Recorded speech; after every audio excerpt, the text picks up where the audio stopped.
We are focusing on the most difficult of all aspects. It is difficult to appreciate that this might be significant. Or, conversely, it's immediately seen as significant and then forgotten. It isn't developed. The point is that community is essential. Community is at least as essential as truth. For instance, in Buddhism, the three jewels are the Buddha, the Dharma, and the Sangha. They're all on an equal par. It's a community. The Holy Ghost in Christianity is the community. Reducing it to a third person is a doctrinaire, bureaucratic misunderstanding of monumental proportions. The difference between Judaism and Christianity was exactly on this point. Judaism transformed itself several times over, and by the time of the Essenes, the community of the elect, the purified ones, were the temple. But they looked forward to a time when there would be a new Jerusalem and they could build another temple. The Christians initially stayed Christians and were not Jews because they realized that the community was the temple. It is the body of the worshipers who are the vehicle. And this is the most essential point. And it is difficult to appreciate the significance of this in our time because we have devalued this to an extraordinary extent. We think of community as something like committee or neighborhood or party or faction, almost anything except the spiritual. And the theme that we've been developing consistently in Alexandrian Judaism is the increasing recognition that the face of God manifests only in a gestalt of a purified community. Otherwise it cannot be seen. That unless all the members of the community work together, the dots don't connect. The face of the personality of the divine does not manifest. This is the central issue. Now what we're going to find that happened, and actually did happen, it happened with a vengeance in history, is that the Roman community took over the Christian church and eclipsed the Hellenistic Jewish sense of community and built a church instead of a community. And he elected a pope as a emperor,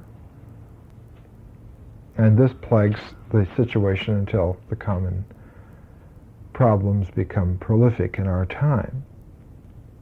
Because all of the individuating archetypal energy of the Hellenistic world that was focused and integrated and channeled into Messianic Judaism, which became the early church, was co-opted and put into a vessel that cannot express it.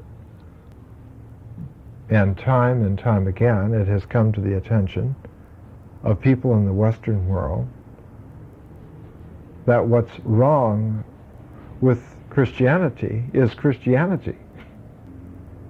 That the esoteric interior transformative understanding is superior, and the presentational structures, the bureaucracy, the forms, are absolutely the devil's own. So we're tonight trying to focus ever closer towards understanding how the Roman state took over the Hellenistic Jewish sense of spiritual community and produced the world-conquering church. This is a very big problem. It is one that is difficult to see, and although there have been pointed references to this over and over again, even in the 3rd and 4th century, there were already poignant critiques just on this point, and they've been reoccurring off and on ever since.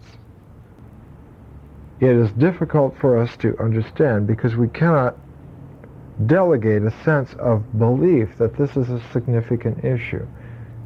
It doesn't have the charisma of something Kabbalistic. It doesn't have the pizzazz of something that is metaphysical. It's too damn ordinary. But the fact is that its ordinariness is our misunderstanding. The spiritual community is the most extraordinary transformation there is, because it took the spirit out of the individual into the interdividual, the interrelational, and made possible an esoteric understanding of the exchange of selves on a community-wide basis.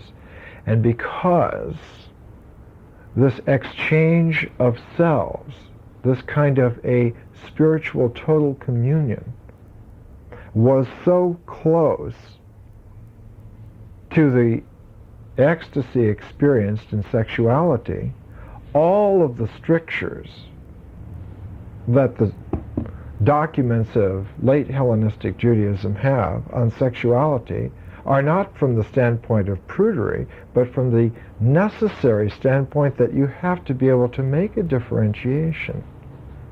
And you cannot do it if you're not in tone. And the book that we're looking at now, the Testament of the 12 Patriarchs, again and again, lust comes up as a real bugbear, and we'll see when we get to Joseph tonight that the Testament of Joseph is all about this. And it is not a statement of prudery. It's not a statement of morality.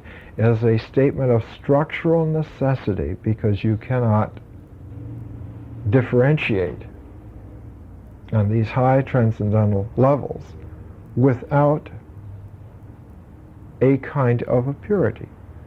Because the whole effectiveness of the spiritual manifestation is in the giving up of oneself to others.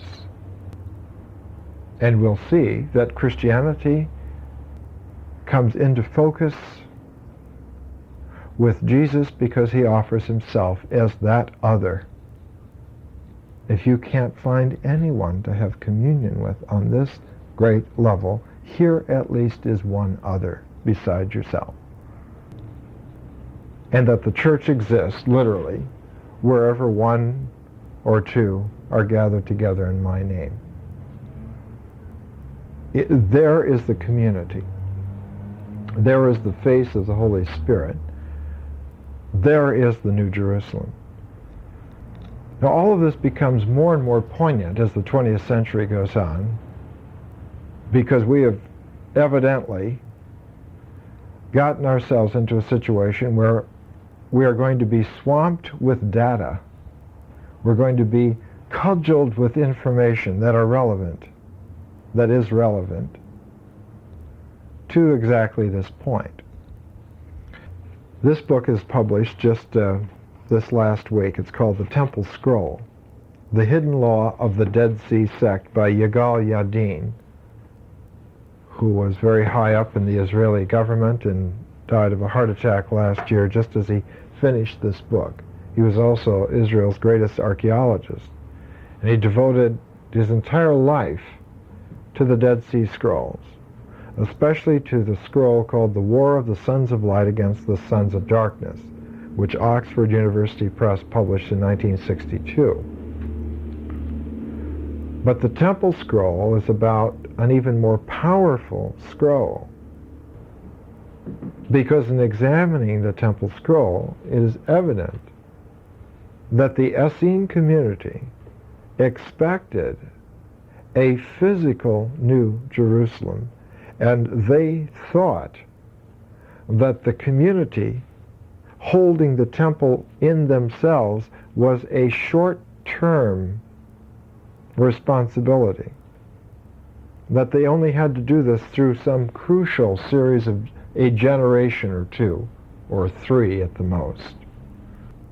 So they kept computing to try and find out when they could deliver the temple back out of the community of the people into the architectural exteriorization of it that had always been there since the building of Solomon's first temple.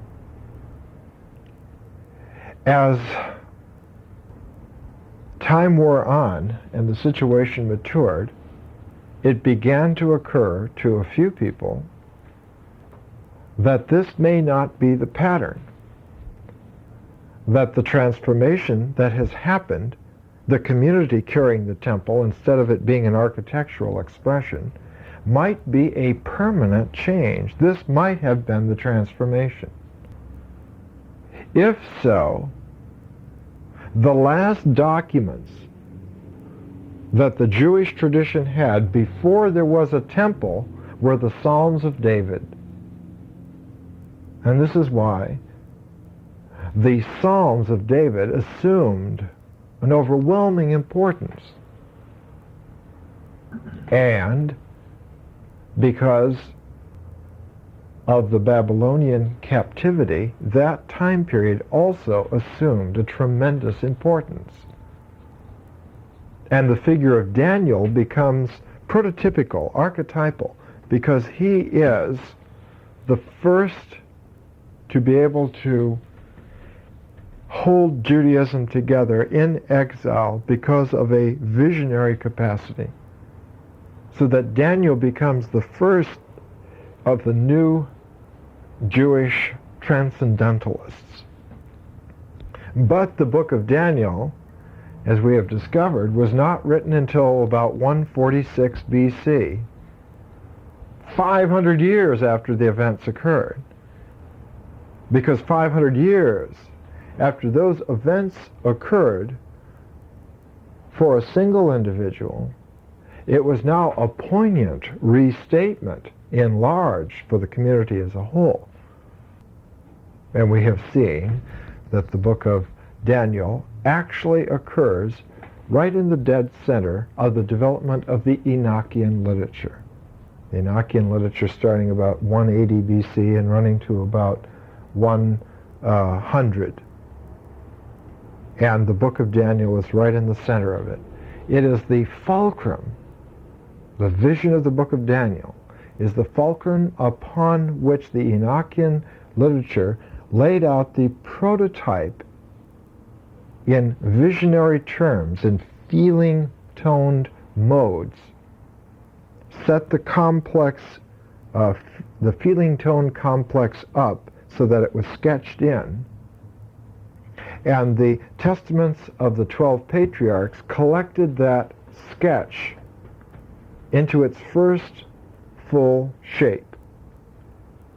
And it was with the testaments of the 12 patriarchs document that the Essene communities were initiated. And all of the Essene writings come in the next 100 and some years. They start about 100 BC and intensify down to 0 BC. It is apparent that this was such a devastatingly complex issue that no single individual dared speak out.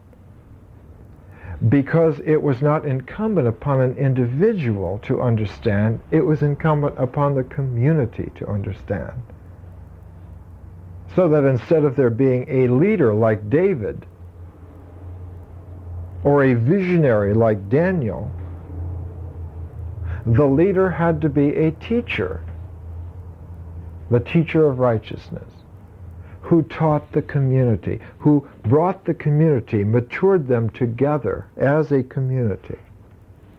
The righteousness that the teacher of righteousness taught was the integrity of the spiritual community. You must all do it together. No one can, by themselves, by any individual brilliance, by any wild talent, any longer go ahead of the group, the community. Therefore, there was no question of withdrawing into solitary monastic conditions, but of reestablishing the primordial design and sense of human community in its pristine purity. And that's what they tried to do. While this was happening in Israel, happening in fact in southern Israel, Judea, the Roman Empire was going through a catastrophic change. And the change that the Roman Empire was going through was the transformation from the community to the super individual, the dictator. And contemporaneous with the Essene experiments is the development of the first lasting, horrific dictatorship in Roman history. So before we go to the testaments of the 12 patriarchs, we need to review the Roman situation for about 15 minutes. And in order to do this, in this condensed timescape, I'm going to choose a single individual who was the focus of this transformation. He was a general, a Roman general named Sulla, who lived from about 138 BC to, I think, about 78 BC. So he comes roughly at the, is born around the time of the Maccabean revolt, when it was at its apex, and dies about just before the time that King Herod comes in. So his lifetime, that 60 years, spans a tremendously significant transformation, not only in Israel, but in Rome. And now we have to keep our antenna out here, because we can see that somehow Rome and Jerusalem are getting into a polarity. And the only place from which that polarity can be seen in all of its wholeness will be Alexandria. So we're obliquely still talking about Alexandria, but we're trying to disclose to ourselves why the spiritual transformation happened in Alexandria, even though a lot of the story takes place in Jerusalem and Rome. Neither Jerusalem nor Rome could see it, because they were a polarized part of it.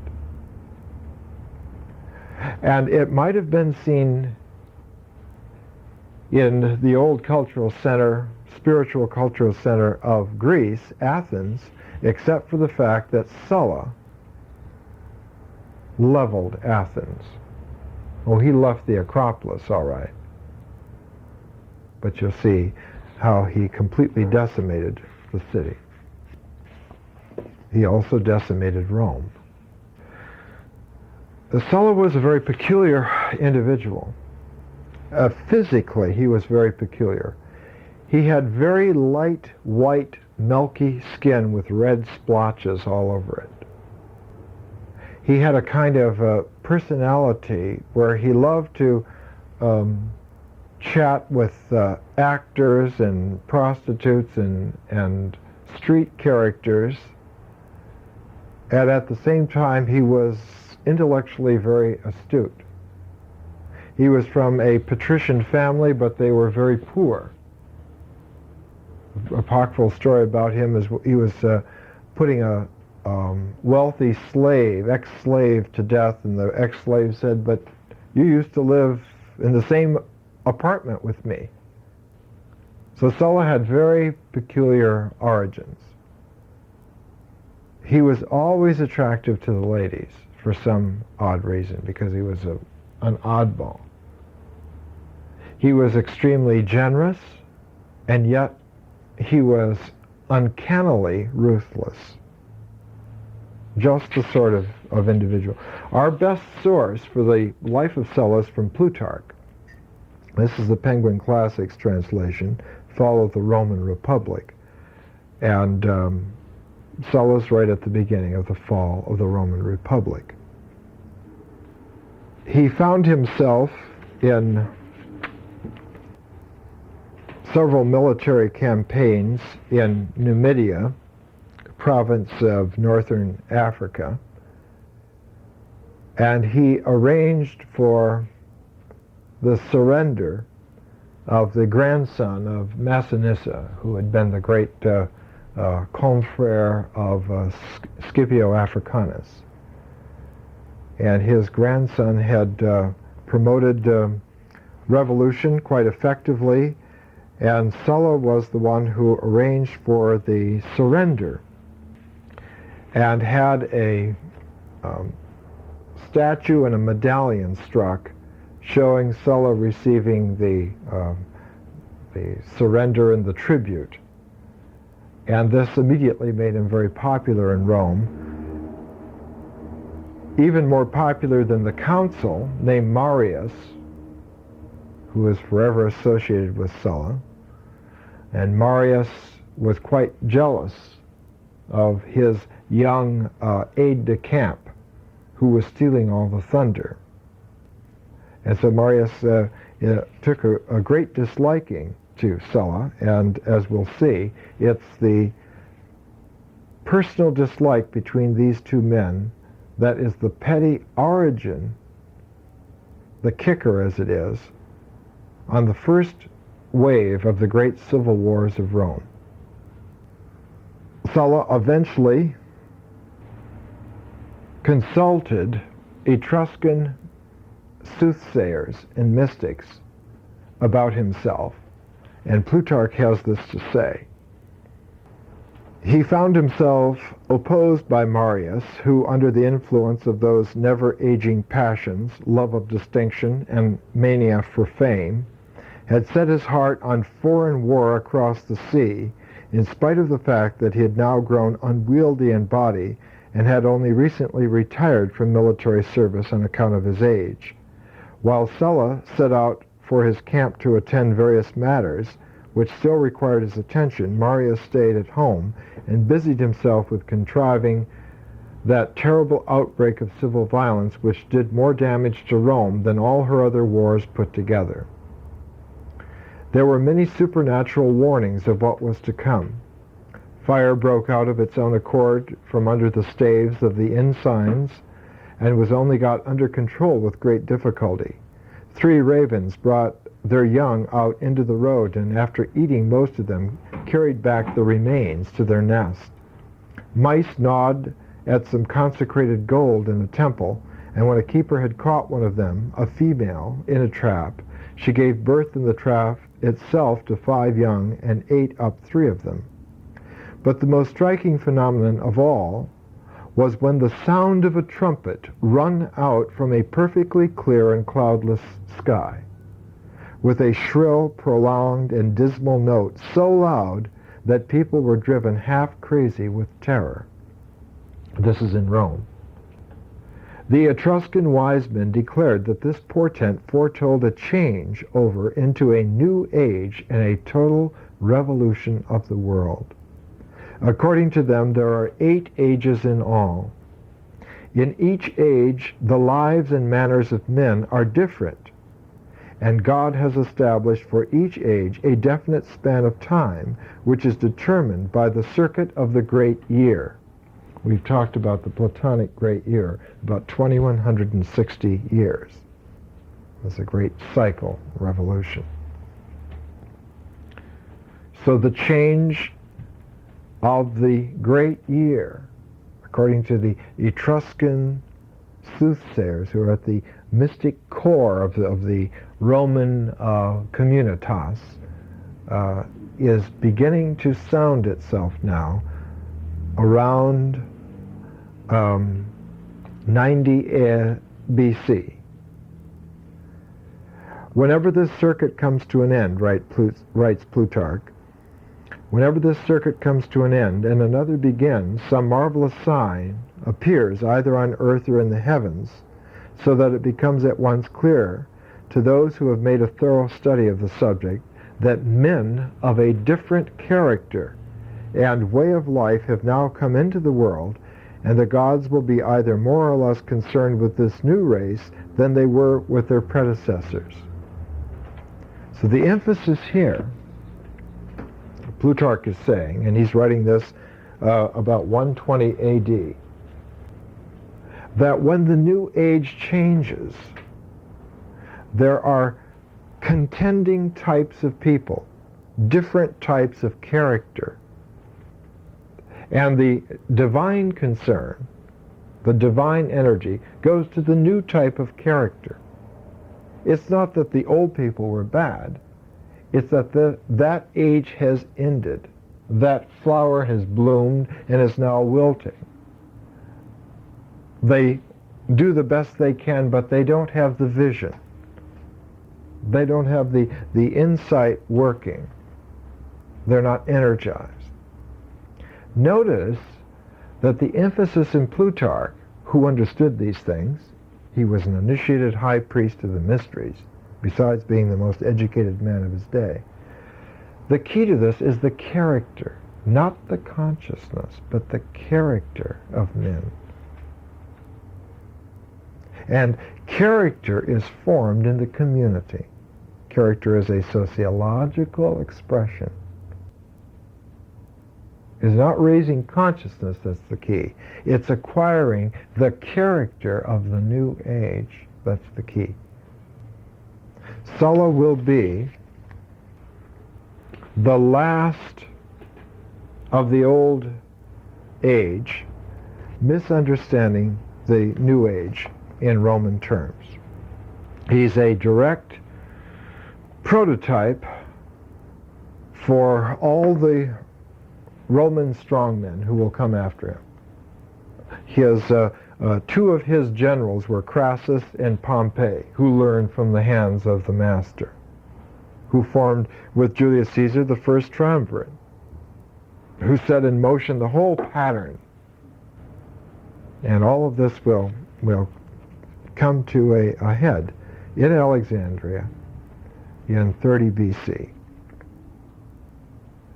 Sulla then became a military commander, very famous, and he responded to the fact that in the East, a king named Mithridates,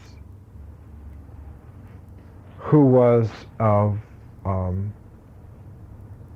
Parthian origin, began taking over most of the Middle East and most of Asia Minor, and began making incursions into Macedonia and into Greece. And so Sulla took his legions, Roman legions, and went to Greece, and immediately set out to focus his initial development of the battle around Athens. And the people of Athens sided with Mithridates. And so Sulla laid siege to the city of Athens. And finally, when by stealth they were able to enter into the city of Athens, Sulla went crazy with revenge and had put to death murdered, mass murdered, almost all of the controlling individuals, almost all of the controlling families, and had torn down all of the defensive walls of Athens, all of the buildings stretching down from Athens to the Piraeus, demolished most of the temples outside of the Acropolis, and reduced Athens to a village, and then moved his army north to Boeotia because there wasn't enough food to support even this decimated population. So Athens goes out of world history at this time. I mean, you have to imagine now, this is a real debacle. Sulla is the one who orders all the trees in Plato's Academy to be cut down. All of the vast forest gardens that had been the pride of Athens. All of the trees surrounding the Lyceum. So that Athens was leveled and denuded out of anger, out of vengeance by Sulla. Then, I won't go into all these descriptions of this that Plutarch gives us, and of course they were extremely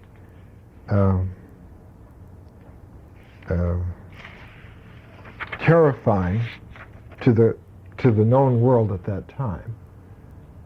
Athens had been the university of the classical world. It literally put out the eye of Greek wisdom, so that there was no longer any balanced vision possible from Greece. This is why Alexandria assumes even more importance, because it becomes the only major Greek metropolis left thriving, because Sulla will destroy many, many other cities in Greece. I won't go through all of the terrible battles and scenes. Sulla was a great commander. Two large armies of Mithridates, over 100,000 men each, were completely beaten by Roman legions not numbering over 15,000. And the reason for this was that the Roman legions by Sulla's time were absolutely professional killers. They worked together as a team with their lances and shields and swords, and the discipline was incredible. All of the developments for centuries of the Greco-Roman military system had come to a focus, and the Roman military machine was literally unbeatable. They simply chewed their way through, whether it was a flanking attack, a center attack, no matter what it was. So that eventually Mithridates made his peace with Sulla and retreated, and Sulla then took his legions back to Italy. They landed at Brundisium and marched across Italy towards Rome, towards the city of Rome. And the city of Rome barricaded itself, and eventually Sulla laid siege and entered into the city of Rome. I don't have time to read you all the sections that I had out here in Plutarch, so I'll just tell you the story. When he broke into Rome, his first act was to convene the Senate. And while he was speaking in the Senate, he had about 6,000 patricians from the Roman families killed in the courtyard outside of the Roman Senate, so that these shrieks and howls and these echoes punctuated with the background music, as it were, macabre music, of his speech, which was absolutely passionless, absolutely a classical rhetorician's declaiming to them that he was going to completely rewrite the Roman Constitution, that he was going to reform the Roman people, and that he was going to assume these dictatorial powers until it was done, and then he retired. But before he retired, he put to death, as he had in Athens, almost all of the traditional families. Almost all of the men who came from traditional Republican Roman families. So that the population of Rome, as well as the population of Athens, around 83 AD, in the 80s, from 88 to 83 AD, were decimated. They were taken out of the old traditional mode, and there were no longer enough people left of that old mode to work. Sulla believed that it was a new age and it was time to completely get rid of people. Sulla was like a Hitler of his time. Very much that kind of a maniac, kind of a genius.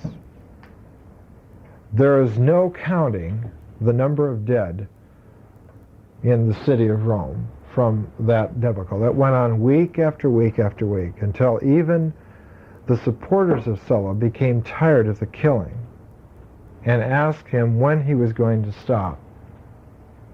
And his reply was, as soon as he quit thinking of people, that should be done away with. And when it was finished, he gave huge, beautiful banquets for the actors and the prostitutes and the people. And then he died the most horrible death. His body began to putrefy, and little worms began to occur in the flesh. And they were picked off, and he was bathed, and herbal solutions put on him, until he was taking baths almost every hour during the day. But he literally putrefied. He died of a mass of maggots just coming out of his flesh.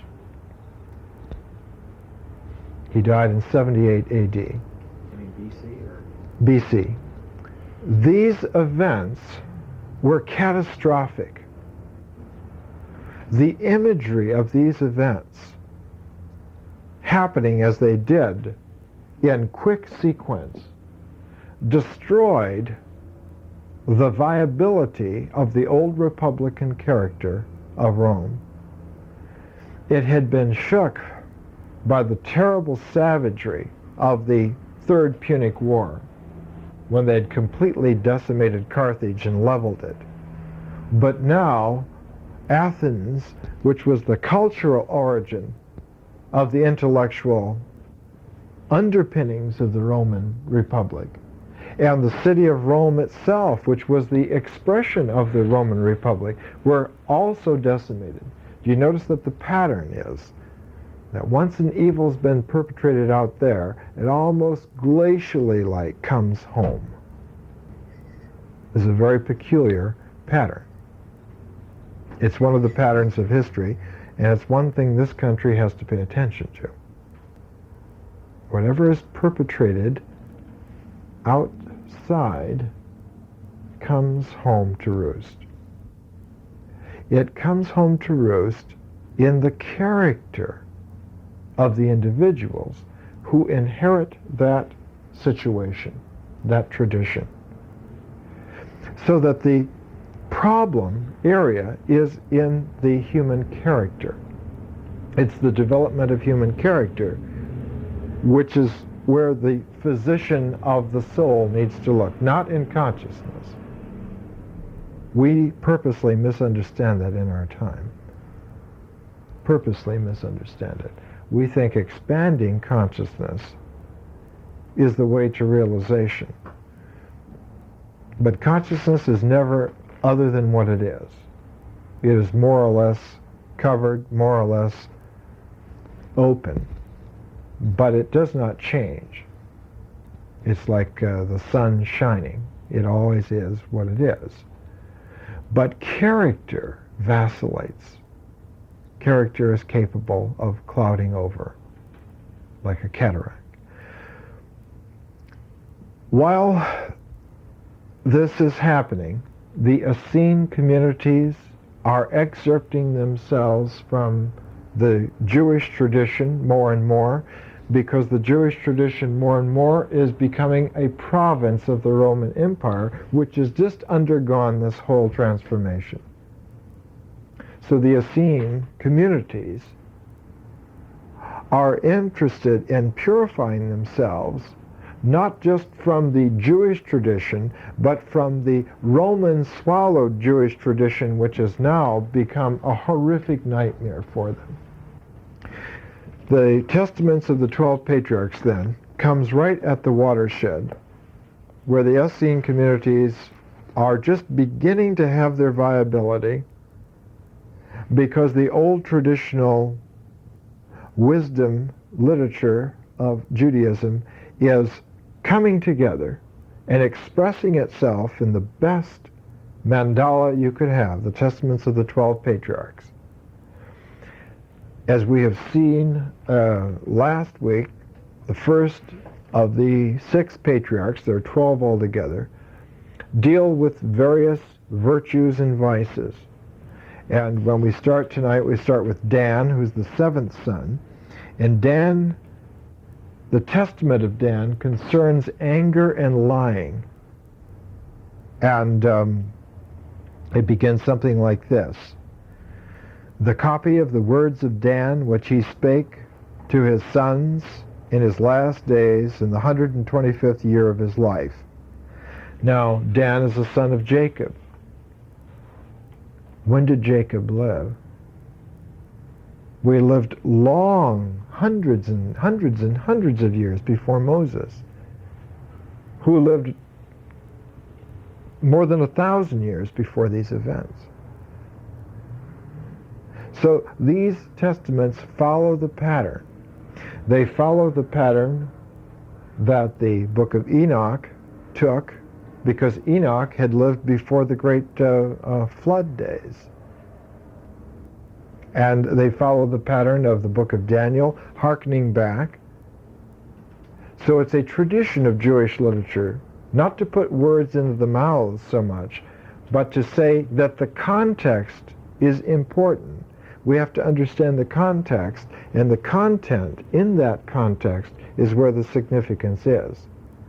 Because we have to keep our tradition alive. We cannot forget the tradition. We can't do something new that doesn't take in the tradition. So that the Jewish complexity, the Jewish character, is rather like circles within circles within circles, becoming like a target. And the bullseye on that target will be the Messiah, who will in himself represent the fulcrum of the universal spiritual community, and also the implosion of all the circles, all the concentric circles of history. He will sum up history in its eternal fulcrum. And this is what we're leaning towards more and more. He writes about how wonderful it is to be a son of Jacob. He writes about how terrible it was for the sons of Jacob to gang up on Joseph. And then he writes about how we used to live very well according to the law, but I know that in the last days ye shall depart from the Lord, and ye shall provoke Levi unto anger, and fight against Judah. But ye shall not prevail against them, for an angel of the Lord shall guide them both. For by them shall Israel stand. And whensoever ye depart from the Lord, ye shall walk in all evil, and work all the abominations of the Gentiles. You're going to live like Romans. You're going to think like Greeks. You're going to start living like Egyptians. But all this time, you're really Jewish. This is what the message again and again in different ways. And remembering what that is remembering that the context and the content are always interwoven together. and always point towards a conclusion. Always come to a focus somehow. And the focus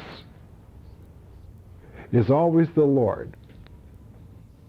So whatever manifestation of the center of that target is going to be a manifestation of the Lord in person.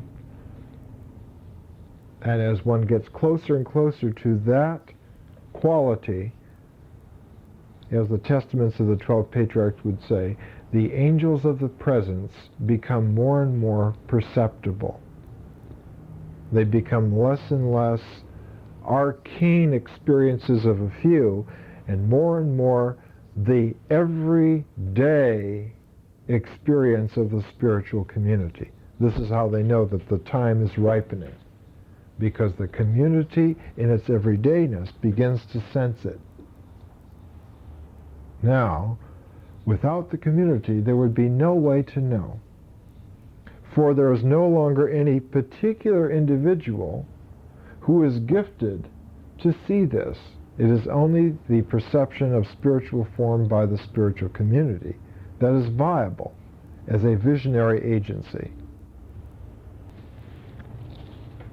So he goes on and he says, "For I have read in the book of Enoch, the righteous, that the prince of these wicked is Satan, and that all the spirits of wickedness and pride will conspire to attend constantly on the sons of Levi to cause them to sin before the Lord." So there is the emphasis that in all of the testaments that one has brought together all the sons of Jacob again in this transcendental way, this historical displacement way. And the cue for all this has been the Enochian literature, which has tuned our visionary capacity, and that we have to pay attention to these virtues, and we have to be on guard against these vices, because there are two orders. There's an angelic order, which the good is trying to focus on and manifest in terms of the community. And there is the evil that the prince of evil, Satan, or Beliar, as he is usually named in here, which means worthless. In Hebrew, Beliar is junk. Junk. One has to guard, because the temptation comes to the individual. It is the individual character that is the weakest point, is the susceptible point. Why is this so? Because individuals used to be fortified. They used to be prime in their individuality. Now in the New Age, they have to open up to each other.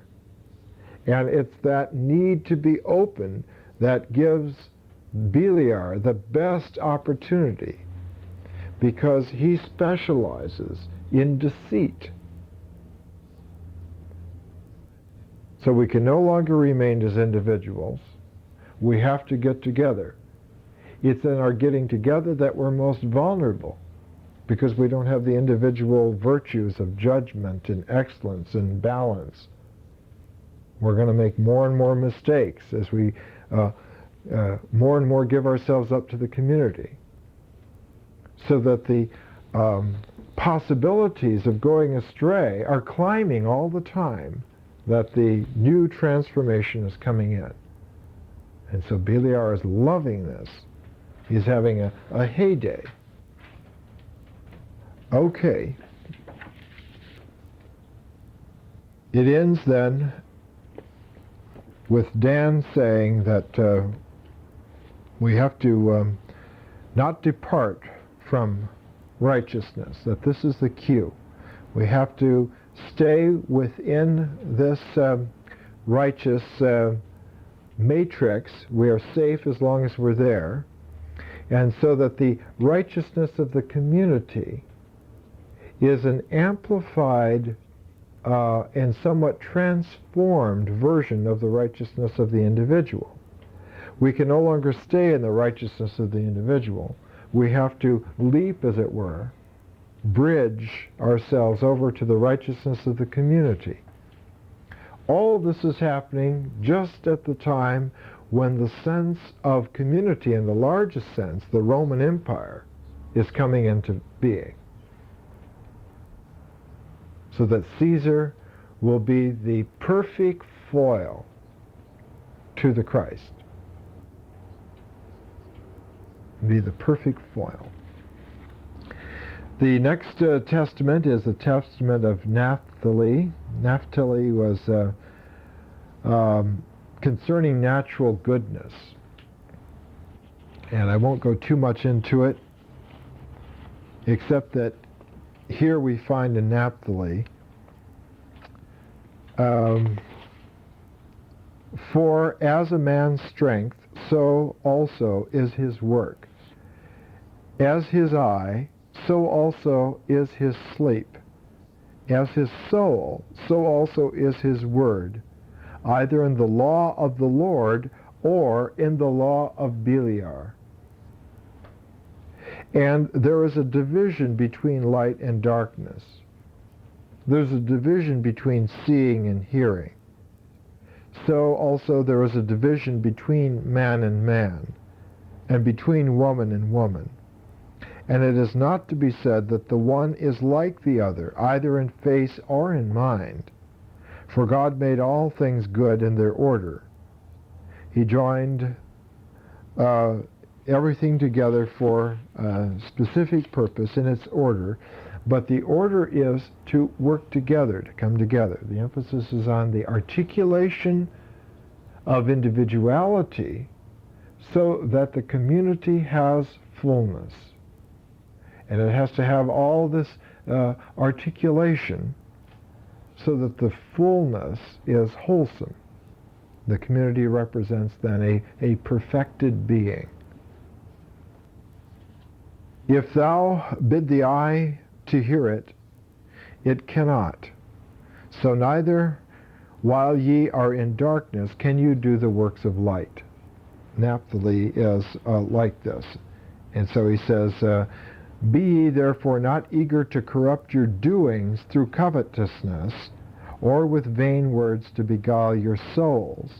Because if ye keep silence in purity of heart, ye shall understand how to hold fast the will of God, and to cast away the will of Beliar. Suns and moon and stars change not their order, so do ye also change not the law of God in the disorderliness of your doings. The Gentiles went astray and forsook the Lord, and changed their order, and obeyed stocks and stones, spirits of deceit. But ye shall not be so, my children, recognizing in the firmament, and in the earth, and in the sea, and in all created things, the Lord who made all things, that ye become not as Sodom, which changed the order of nature. In like manner the watchers also changed the order of their nature, whom the Lord cursed at the flood, on whose account he made the earth without habitation and fruitless. So now, the problem becomes exacerbated more and more in the Jewish understanding. We have to no longer remain strong within ourselves. We have to now be strong as a community. So this exposes us to a lot of travail and deceit. We need a basis upon which community can be formed. Nature does not lie, but nature has become increasingly perverted. The order of history would be one source of naturality, but the watchers have changed all that. The mind has its order, and it would be a source, a prototype to teach us how to have community. But the mind has been perverted. So they're saying again and again in this literature, in the Testament of the 12 Patriarchs, that we have a very difficult time becoming a spiritual community, because the only trustworthy guide that we have left, when you take all of this away, is the will of the Lord, which is inscrutable, which cannot be perverted. So that we have to come together as a community before we can understand the basis upon which this community will last. This is what is being said. We have to come together in trust that it is going to work out before we know that it is going to work out. Hence the emphasis increasingly on faith. That you don't know, you don't understand until in retrospect. It's not that man can't understand, but he has to have faith first before he can understand, because faith is the only possibility for the community. But because it's so difficult to effect this, we'll see that the Essenes increasingly take the most difficult path available to them. They will choose the most ascetic, disciplined, yoga-like existence.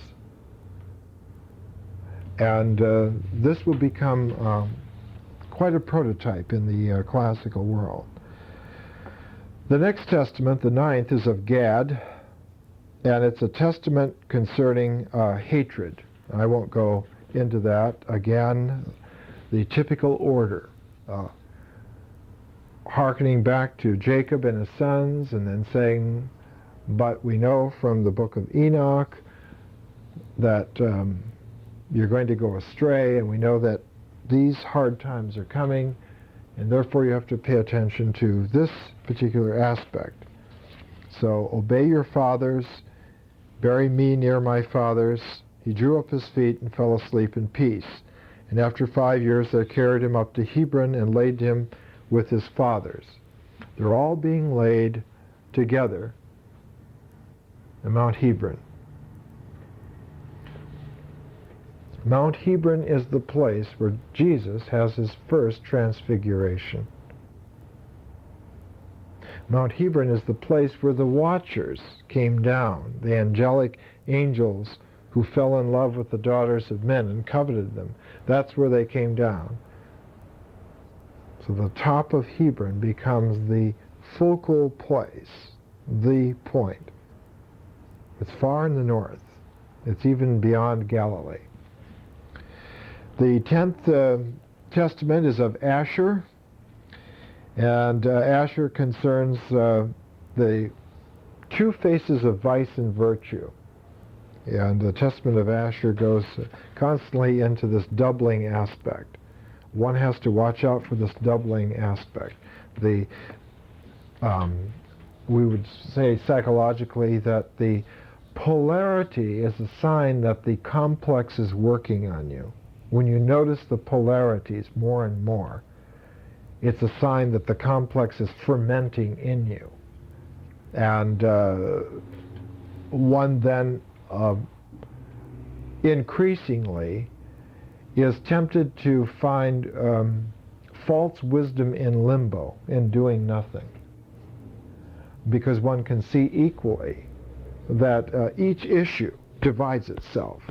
Each situation has a pro and a con, and one tends to want to back into non-doing.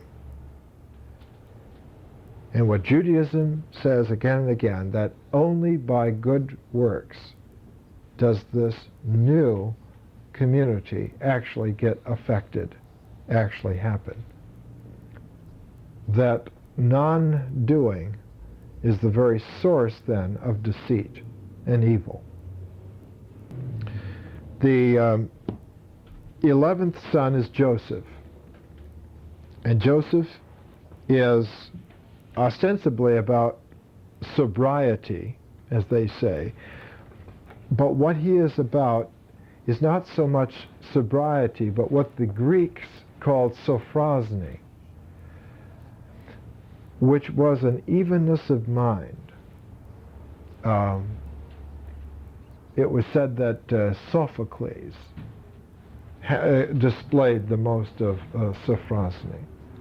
The evenness of mind, and yet able to act, and to act on the basis of the evenness of mind. So to call it sobriety, as they do here, is somewhat misleading. It's a Victorian usage. By evenness, they're talking about an emotional tone, or it would be an evenness between mental and emotional tones. Emotional tone and mental structure. A large part of Joseph recounts the temptations by wealthy Egyptian women to get him to lie with them. It is not a story that is paltry. It's a story that's poignant, because Joseph has a visionary capacity, a visionary quality. So he is related to Daniel. He's like Daniel. But unlike Daniel, he has 11 brothers who have to come together with him. In fact, he has 10 brothers, because the 11th brother is younger than Joseph. He comes after Joseph. And it's the younger brother that is able finally to bring in this family community of all the 12 tribes coming together. Joseph, and I'm going to skip over some of it. Towards the end of Joseph, notice the visionary tone in Joseph. He says, "And I saw that from Judah was born a virgin wearing a linen garment, and from her was born a lamb without spot. And on his left hand there was, as it were, a lion. And all the beasts rushed against him, and the lamb overcame them and destroyed them, and trod them underfoot. And because of him the angels and men rejoiced in all the land. And these things shall come to pass in their season, and in the last days. Do ye therefore, my children, observe the commandments of the Lord, and honor Levi and Judah, for from them shall arise unto you the Lamb of God, who taketh away the sin of the world, one who saveth all the Gentiles and Israel. For his kingdom is an everlasting kingdom, which shall not pass away, but my kingdom among you shall come to an end as a watcher's hammock, which after the summer disappeareth." So Joseph has this vision, and he's the one that has to share it, and he is set upon by his brothers because he is the one who has brought the message. The 12th son is Benjamin, and the testament of Benjamin concerns pure mind. Not so much purity of mind as pure mind. And it runs like this. The copy of the words of Benjamin, which he commanded his sons to observe after he lived 125 years. And he kissed them and said, "As Isaac was born to Abraham in his old age, so also was I to Jacob. And since Rachel my mother died in giving me birth, I had no milk. Therefore I was suckled by Bilhah, her handmaid. For Rachel remained barren for 12 years after she had borne Joseph. And she prayed the Lord with fasting 12 days, and she conceived and bare me. For my father loved Rachel dearly, and prayed that he might see 2 sons born from her. Therefore I was called Benjamin, that is, a son of days, of old age. And I went into Egypt to Joseph, and my brother recognized me. He said unto me, What did they tell my father when they sold me? And I said unto him, They dabbed thy coat with blood, and sent it, and said, Know whether this be thy son's coat. Remember, it was goat blood. And he said unto me, Even so, brother, when they had stripped me of my coat, they gave me to the Ishmaelites. And they gave me a loincloth, and scourged me, and bade me run. And for one of them that had beaten me with a rod, a lion met him, and slew him, and so his associates were affrighted. Do ye therefore, my children, says Benjamin, love the Lord God of heaven and earth, and keep his commandments, following the example of the good and holy man Joseph. Why is Joseph the example? 2 reasons that are now braided. 1, he has kept his visionary tie to the divine. And 2, he has kept himself open to the family community as a whole. It is only because of Joseph's integrity in Judaism that the people could be saved 400 years later, brought out of Egypt by Moses 400 years later. It is only because of the integrity of Joseph that left that impress of the community, the mystery of the community, that even after all that time of slavery and degradation, they still had the spiritual capacity to be recognized as a people. There was something there to grab onto, to lead out, and to refurbish, to save. The living seed was in the vision of the community. And this is the very essence of Judaism. The call is, Hear, O Israel, the Lord thy God is one. And it is a declamation to the community that they are united in a way that can never be disbound. This is the very essence of Judaism. So Benjamin says then, Let your mind be unto good, even as ye know me. For he that hath his mind right seeth all things rightly. Fear ye the Lord, and love your neighbor. And even though the spirits of Beliar claim you to afflict you with every evil, they shall not have dominion over you, even as they had not over Joseph, my brother. How many men wished to slay him, and God shielded him? For he that feareth God, and loveth his neighbor, cannot be smitten by the spirits of Beliar, being shielded by the fear of God. Notice that the emphasis here is on the interplay.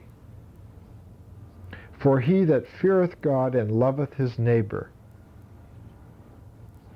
Do you see the interplay? The individual fears God and loves his neighbor. It's the same motion. The exteriorization of the fear of God is the love of neighbor. It's a very powerful current. Only when that evenness of mind, which is a pure mind, is present, does the channel move along this feeling-toned corridor of fear and love as one. Does God and the community become connected? A clear channel. If love and fear are polarized, then the divine doesn't have a clear channel through to the community.